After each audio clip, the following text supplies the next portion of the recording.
Israeli আগ্রাসনের পর মার্কিন হামলা, তবুও যেন অদম্য ইরান।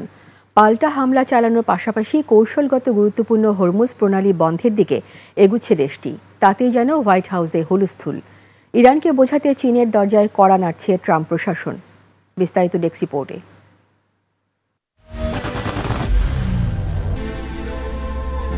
I am Ox. ইসরায়েলের আগ্রাসনের মধ্যে নানা হুমকি হুঙ্কারের পর ইরানের ৩টি পারমাণবিক কেন্দ্রে বোমারু বিমান দিয়ে হামলা চালায় যুক্তরাষ্ট্র। এরপরও মাথা নোয়ায়নি খামেনির ইরান।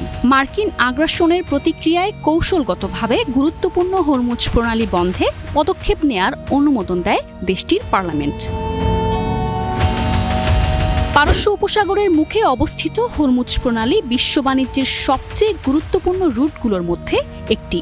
বিশ্বের সবচেয়ে সংকীর্ণ অংশটি মাত্র ৪০ কিলোমিটার প্রশস্ত, যেখান দিয়ে পৃথিবীর প্রায় ১/৫ অপরিশোধিত তেল পারাপার হয়। বলা চলে এটি একমাত্র সমুদ্রপথ ইরান, সৌদি আরব, ইরাক, কুয়েত এবং সংযুক্ত আরব আমিরাতের মতো প্রধান তেল উৎপাদনকারী দেশগুলোকে সহজে অন্যদের সঙ্গে সংযুক্ত করছে।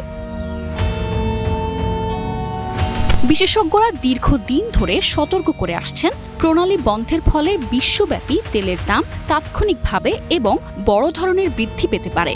সেই সঙ্গে বিশ্বব্যাপী জ্বালানি নিরাপত্তা ব্যাহত হতে পারে। এখন প্রশ্ন হচ্ছে, এ নিয়ে যুক্তরাষ্ট্রের এত মাথা ব্যথা কেন এবং চীনের দ্বারস্থও বা কেন হয়েছে দেশটি?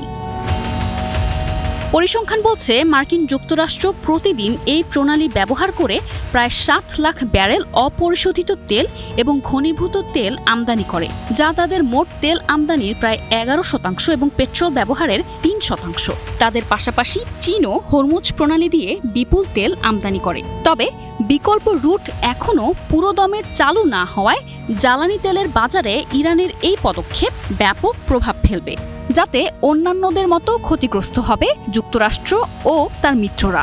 অন্যদিকে ইরানের মিত্রদের মধ্যে গুরুত্বপূর্ণ চীন। তাই এই সংকট মোকাবেলায় বেইজিংয়ের দ্বারস্থ হতে হলো ওয়াশিংটনকে। সিবিএস নিউজের ফেস দ্য নেশন অনুষ্ঠানে হালকা হুমকি দিলেও বিষয়টি নিয়ে ইরানের সঙ্গে কথা বলতে চীনের প্রতি অনুরোধ জানিয়েছেন মার্কিন পররাষ্ট্রমন্ত্রী। তবে ইরান কি এখনই হরমুজ প্রণালী বন্ধ করবে, নাকি ইসরায়েলের প্রতি বৈশ্বিক চাপ আদায়ে বিষয়টিকে ঝুলিয়ে রাখবে, সেটিও বেশ গুরুত্ব পাচ্ছে। আর বন্ধের সিদ্ধান্ত নিলেও চীন সহ মিত্র দেশগুলোর কথা বিবেচনায় নিয়ে সে পথ থেকে সরে আসবে, নাকি আমেরিকার হামলার প্রতিক্রিয়ায় নিজেদের অবস্থানে অটুট থাকবে, তা সময়ই বলে দেবে। নিশা আলম, ডেস্ক রিপোর্ট, ২১ টেলিভিশন।